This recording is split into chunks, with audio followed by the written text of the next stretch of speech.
भैंसवाड़ा एक छोटा सा गांव था। चारों तरफ खेत और बीच में एक बहुत पुराना पीपल का पेड़।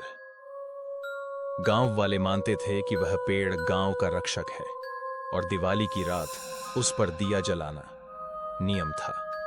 बुजुर्ग कहते थे, अगर पीपल को अनदेखा किया तो उसका श्राप भारी पड़ेगा। गांव में रहती थी एक लड़की, सुनीता। पढ़ी लिखी थी, थोड़ा शहरनुमा सोच वाली। उसके लिए ये सब बातें बेकार की कहानियां थीं। उस रात सब लोग मंदिर और पीपल पर दिए जला रहे थे।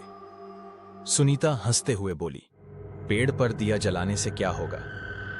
भगवान मंदिर में है, पेड़ों में नहीं। ये सब अंधविश्वास है। और मजाक में वह पीपल के पास गई। वहां रखे दियों में से एक दिया उठाकर फूंक मार दी। हवा का झोंका आया, पेड़ की टहनियां जोर से हिली। सहेलियां डर गईं, मगर सुनीता ने कहा, देखा, कुछ नहीं हुआ। रात गहराने लगी, लेकिन सुनीता के घर में अजीब सा माहौल था।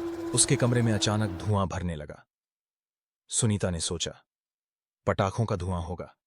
लेकिन तभी उस धुएं से दो काले हाथ निकलकर उसकी गर्दन दबाने लगे। वह चीखना चाहती थी, पर उसकी आवाज गले में ही अटक गई। आंखें लाल हो गईं, सांस रुकने लगी। अचानक सब धुआं गायब हो गया। कमरा शांत। सुनीता कांपती रही, मगर उसने किसी को कुछ नहीं बताया।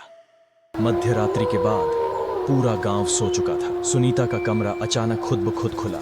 खिड़की से हवा नहीं, बल्कि फुसफुसाहटें आने लगी। दिया क्यों बुझाया? श्राप से नहीं बच पाएगी। उसने देखा, पीपल का पेड़ उसकी खिड़की से सीधा झांक रहा था। टहनियों का साया दीवार पर एक भयानक आकृति बना रहा था, और उसी साये से फिर वही काले हाथ निकले, इस बार और ताकतवर। सुनीता उल्टी दीवार से चिपक गई। हाथों ने उसे खींचा, और उसके मुंह से आखिरी चीख भी नहीं निकल सकी। अगली सुबह घर वाले जब कमरे में गए तो दृश्य देखकर दहशत से चीख पड़े। सुनीता दीवार से उल्टी लटकी हुई थी। उसकी आंखें फटी थीं, जीभ बाहर निकली हुई थी, और उसके चारों ओर कालिख से बना वही दिया पड़ा था जो उसने बुझाया था। गांव के बुजुर्गों ने कहा, पीपल देवता ने श्राप दिया है, उसे छेड़ा और मौत मिल गई। उस दिन के बाद से गांव में कोई भी उस पीपल के पेड़ के पास बिना दिया जलाए नहीं जाता।